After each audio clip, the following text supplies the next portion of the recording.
আসসালামু আলাইকুম everyone. Job circular today YouTube চ্যানেলের পক্ষ থেকে সকলকে জানাচ্ছি শুভেচ্ছা। আশা করি সকলে ভালো আছেন। বাংলাদেশ কেবল শিল্প লিমিটেডে চাকরির একটি নোটিশ প্রকাশিত হয়েছে। সংক্রান্ত সকল বিষয় আপনাদের সাথে বিস্তারিত আলোচনা করব। কোন পদে কতজন নিয়োগ দেওয়া হবে, শিক্ষাগত যোগ্যতা কী কী লাগবে, কীভাবে আবেদন করবেন, সমস্ত বিষয়ে আলোচনা করব। তো অবশ্যই আপনারা ভিডিওটি না টেনে সম্পূর্ণ ভিডিওটি দেখবেন। তো নোটিশটি 19/12/2024 প্রকাশিত হয়েছে। তো আমি সর্বপ্রথম যে পদটি নিয়ে আলোচনা করব সেটা হচ্ছে সাহায্যকারী উৎপাদক রক্ষণাবেক্ষণ মান নিয়ন্ত্রণ। এখানে 8 জন নিয়োগ দেওয়া হবে। গ্রেড 16 অনুযায়ী বেতন স্কেল থাকছে। তো এই পদটিতে আবেদন করার জন্য শিক্ষাগত যোগ্যতা SSC vocational, general electronics, general mechanic, general electronical works, electrical maintenance works, machine tools operation, কম্পিউটারের তথ্য প্রযুক্তি পাস হতে হবে। এ প্রতিষ্ঠানে কর্মরত যে সকল আউটসোর্সিং কর্মী 1 বছরের অভিজ্ঞতা অর্জন করেছেন তাদের ক্ষেত্রে শিক্ষাগত যোগ্যতা এসএসসি বা সমমান পাস হলে আপনারা আবেদন করতে পারবেন। 7 নম্বর আছে মেশিন অপারেটর। এখানে 5 জন নিয়োগ দেওয়া হবে। গ্রেড 13 অনুযায়ী বেতন স্কেল থাকছে।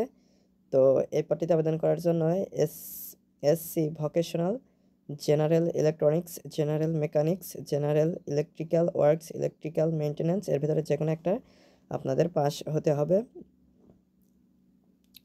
প্রতিষ্ঠানের উৎপাদন রক্ষণাবেক্ষণ মান নিয়ন্ত্রণ শাখায় কর্মরত যে সকল আউটসোর্সিং কর্মী 2 বছরের অভিজ্ঞতা অর্জন করেছেন অথবা সরকারি বেসরকারি কেবল উৎপাদনকারী প্রতিষ্ঠানে যে সকল কর্মীর উৎপাদন কাজে 2 বছরের অভিজ্ঞতা রয়েছে তাদের ক্ষেত্রে শিক্ষাগত যোগ্যতা এইচএসসি বা সমমান পাস। 8 নম্বর হচ্ছে জেনারেটর অপারেটর। এখানে 1 জন নিয়োগ দেওয়া হবে। গ্রেড 13 অনুযায়ী বেতন স্কেল থাকছে। তো এখানে এসএসসি ভোকেশনাল পাস সাথে mechanic, machine tools operation, electrical maintenance works সহ এইচএসসি বা সমমানের পাস হতে হবে। 9 নম্বর হচ্ছে প্রকর্মী মোটর গ্যারেজ। এখানে 1 জন নিয়োগ দেওয়া হবে। গ্রেড 14 অনুযায়ী বেতন স্কেল থাকছে। এসএসসি ভোকেশনাল পাস, খ্যাতনামা কোনো মোটর গ্যারেজে গাড়ি মেরামতের কাজে 5 বছর বাস্তব অভিজ্ঞতা থাকতে হবে। প্রথম পার্টি হচ্ছে ক্রয় কর্মকর্তা। এখানে 1 জন নিয়োগ দেওয়া হবে। গ্রেড 16 অনুযায়ী বেতন স্কেল থাকছে। স্বীকৃত বিশ্ববিদ্যালয় হতে বাণিজ্য বিভাগে স্নাতক বা সমানের ডিগ্রি, স্নাতকোত্তর এমবিবিএ পাস হতে হবে। শিক্ষা জীবনের 2টি পরীক্ষায় কমপক্ষে প্রথম বিভাগ শ্রেণী এবং জিপিএ 3.5 পাসের ক্ষেত্রে অথবা জিপিএ 3, জিপিএ 4 এর ক্ষেত্রে থাকতে হবে এবং কোনো তৃতীয় বিভাগ গ্রহণযোগ্য হবে না। কম্পিউটার ব্যবহারে পারদর্শী হতে হবে। 2 নম্বর হচ্ছে উপসহকারী প্রকৌশলী উৎপাদক। এখানে 1 জন নিয়োগ দেওয়া হবে। গ্রেড 6 অনুযায়ী বেতন স্কেল থাকছে।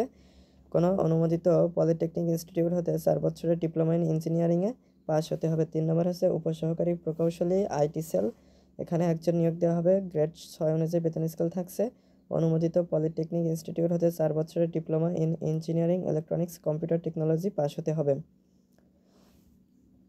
4 নম্বর হচ্ছে উপসহকারী প্রকৌশলী মেকানিক। এখানে 1 জন নিয়োগ দেওয়া হবে। গ্রেড 6 অনুযায়ী বেতন স্কেল থাকছে। অনুমোদিত পলিটেকনিক ইনস্টিটিউট হতে 4 বছরের ডিপ্লোমা ইন ইঞ্জিনিয়ারিং পাস হতে হবে।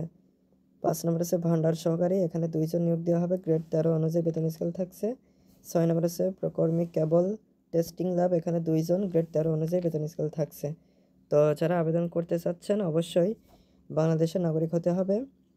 আবেদনকারীকে নির্ধারিত ফর্ম পূরণ করে আবেদন করতে হবে। প্রতিষ্ঠানের ওয়েবসাইটে bcsl.gov.bd-তে আপনারা আবেদন ফর্ম পেয়ে যাবেন।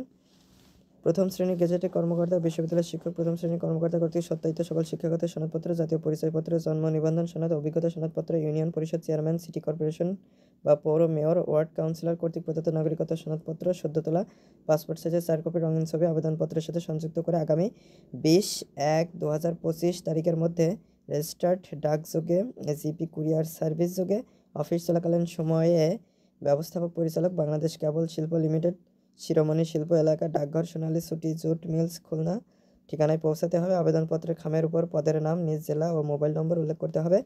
হাতে হাতে বা নির্ধারিত তারিখের পর কোনো আবেদন গ্রহণ করা হবে না।